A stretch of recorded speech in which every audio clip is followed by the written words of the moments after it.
Everyone, it's the Level Up team, and we wanted to just kind of come today with just more of a conversational piece with some questions that we're hearing around the market. My name's Chuck McAfee, and excited to kind of dive into this a little bit today. And I'll let the rest of the team introduce themselves. Hey everyone, I'm Alexandra French. I'm Jennifer Fleury. And I'm Brandon Opitz. And we get a lot of questions of what's it like to be a buyer in today's marketplace. I'm sure you're hearing a lot of news about what's going on in the real estate world. And so we just kind of want to bring some real life scenarios that we come across on a daily basis, really. So Jennifer, we'll start with you real quick. Kind of what are you seeing as far as inventory levels and available homes for sale in the marketplace right now?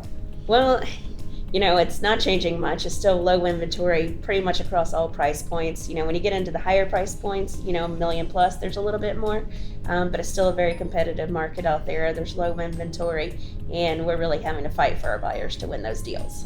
Brandon, you kind of seeing the same thing with some of your buyers? For sure. The low inventory, the problems that we're seeing with that, it's kind of a supply-demand economics issue. Low inventory is going to create high prices on homes. There's a lot of demand. People are moving to Atlanta. It's a great area. Housing affordability is still relatively good compared to other parts of the country, but because of that, it's pushing up home prices. Cool. Alex, are you doing anything to kind of, what are you doing to find your buyers a home or an opportunity to lock in on something?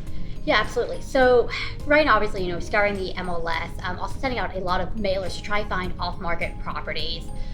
Right now, that's kind of having to be key. If your house is going in the market, you're probably getting 5, 10, 15 offers, but we're trying to make sure that our buyers have the advantage of seeing a house before it comes on the market. So really just targeting those buyers or targeting those sellers before they're ready to list. Yeah, and I'd kind of echo obviously everything. Yeah, inventory is extremely low. We're not saying this to be a Debbie Downer or kind of depressing to be in the buyer environment. We just kind of want to set expectations in reality. We as a team invest in technology and tools and different resources to help identify off-market opportunities. So more than now, it's super critical to make sure you're working with somebody that's got their pulse on the market and really treats us like a true professional, because it is hyper competitive right now. I guess kind of piggybacking on the inventory question, it's really what are you guys seeing as far as home values? Where do you think kind of the home values are going to continue to rise in the market? Brandon, go to you. So from my experience and everything that I've been reading, a lot of my buyers have this feeling that they need to hold out a year, that they believe that next year is going to be the time to do that. And for my buyers who said that last year and missed out on opportunities to buy those homes this year, those homes would have been amazing opportunities. And now those prices have jumped up $50,000 since then. So the position that we're in now is we're trying to figure out, do we actually think things are going to be cheaper next year? And there's a couple things I think we need to take into consideration. One of the biggest things is Bank of America came out recently and said that they have every expectation to see the prices of home continue to rise 10% through the end of the year. What that means to the buyers is just on home prices alone increasing 10%, is that a $500,000 home, if you're looking to buy that now, it's going to cost you $550,000 a year from now. That's not even taking into account the rising interest rates. The Fed has indicated multiple times that they're going to increase it over the course of the year. So the purchasing power of what you're going to be able to afford now versus the end of the year is going to be drastically different. And waiting, I think a year from now, you're going to look back and say, it would have been worth it if I just paid $5,000 more now to have an investment property that's now worth $50,000 more. Yeah. Anything different? I mean, does anyone think prices are going to go down? Let me just ask that question. No, I think, the average home price in a normal market goes up 5% every year. Yeah. And, Bank of America is saying 10%. So even if you go in the middle of that, you're looking at 7.5% increase. So you can either make 7.5% on your investment, or you can be paying 7.5% more, best case scenario in a year from now. Well, we were talking earlier this morning, and you mentioned about how much home prices have risen over last year. Yeah. How much was that? Yeah, according to CoreLogic, they rose 55,000 just in a year's time. That was an 18% increase. And from CoreLogic's history, 45 years, that's the highest jump they've seen. That's huge.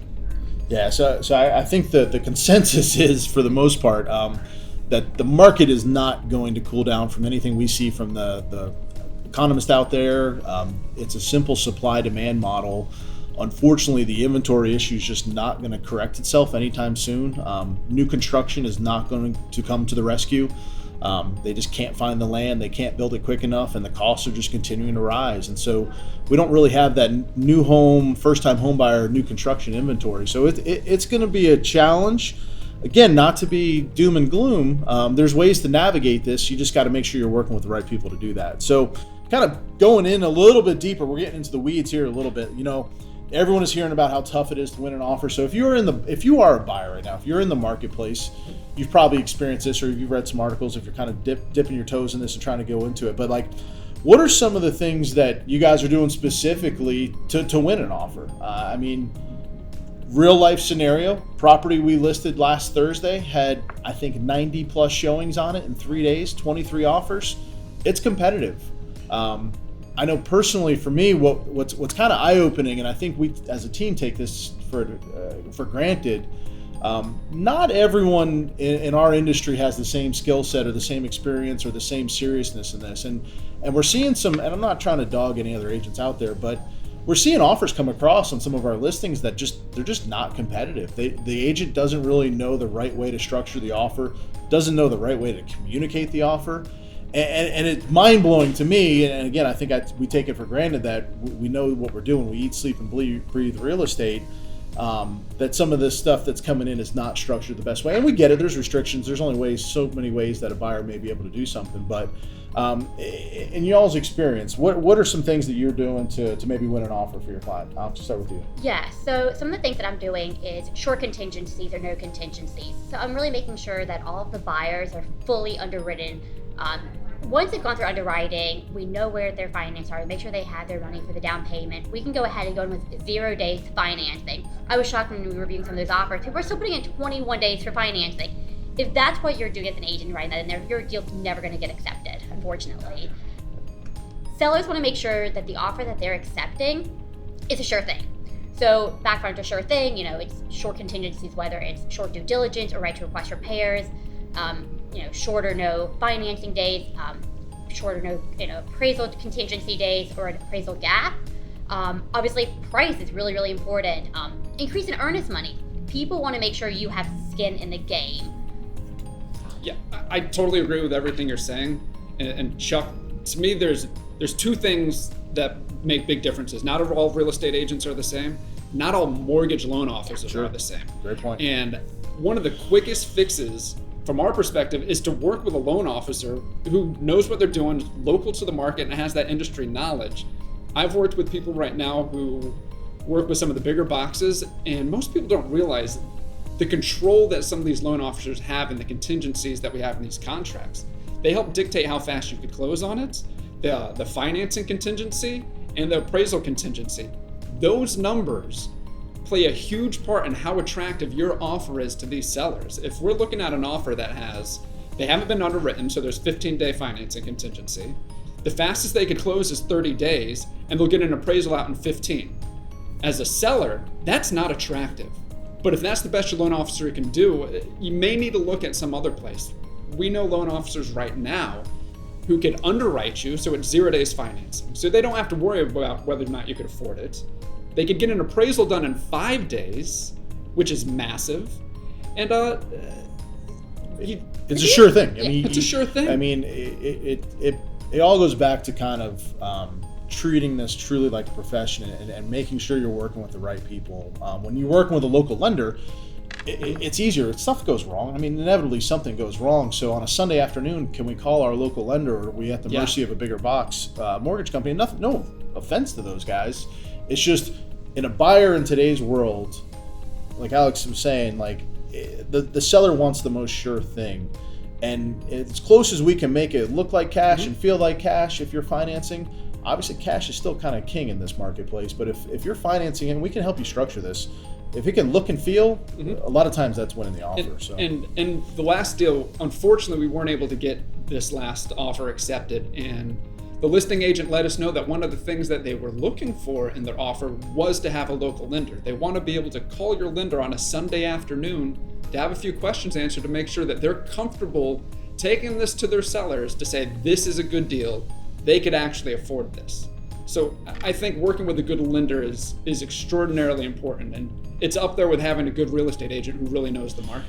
Yeah, I mean, I was telling the team earlier, actually, before we started shooting this video, I had 2 phone calls yesterday alone, and this is a reoccurring theme that I'm coming across where buyers are just frustrated. They're frustrated, they're burnt out in the marketplace, they've been working with an agent for years plus time, and again, it just kind of baffles me. There's just not a lot of guidance given to that buyer, so it's really the buyer kind of controlling the shots. And again, that's fine, but it's a team effort, and you hire us to provide expertise, right? I mean, with over 1,200 plus transactions already in the last 10 years, we have a lot of deal experience. And so it just, again, it amazes me with some of the guidance or the lack of guidance that's happening. So make sure you're working with somebody that knows what's going on and has a pulse on things. And I could say, like, the thing that's always like astonishing to me is how many agents don't pick up the phone if they're representing the buyer and call the listing agent and say, what does the seller want? Do they want occupancy post-closing? Do they want a quick close or a long close? What is it that these sellers are actually looking for? Is it, do they want a specific attorney because it's a buy-sell transaction on their end? But just picking up the phone, calling the listing agent, finding that out is so important. It also gives you an opportunity as the buyer's agent to talk with the listing agent and build that rapport. No, so all good stuff. We'll wrap this up for sake of time. Kind of final last thoughts.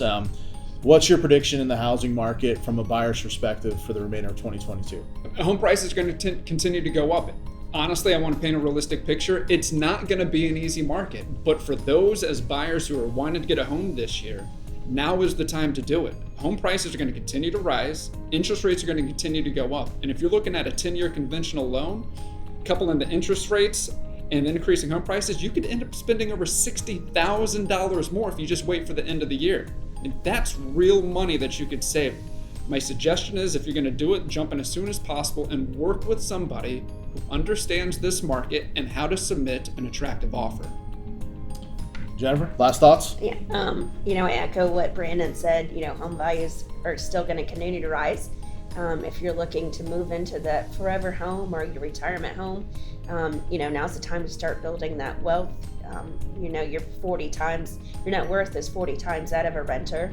And just continue to invest. It's still the number one investment. Even, I know most people don't look at their home as an investment. It's a place to live and shelter.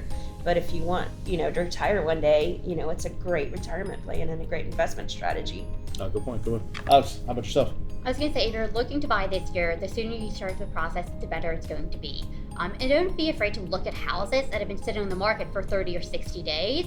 Because a lot of times you have sellers who are out there saying, I'm just going to test the market, let me see if I can get a certain price point. Well, they've overpriced the market and now they're coming back to reality. So we can look at those homes and maybe even negotiate a good deal. Don't be afraid to have to put a little sweat equity in the house. It's amazing what a coat of paint can do on the walls, on the cabinets, new flooring can do once you move into that house. I'm finding that a lot of buyers right now, they want turnkey. If they have to do any form of remodel, everyone wants turnkey right now. Hence why there's very little new construction available. But if you're willing to roll up your sleeves, put in a little bit of effort into the house, we can find you that house out there. So just starting to get creative, not only on the offer side, but also on what houses you're open to looking at. All great stuff, guys. I really don't have much more to add. I mean, yes, I think it's going to continue to be a tough market. But to me, it's actually kind of exciting. I like a little bit more of the challenge.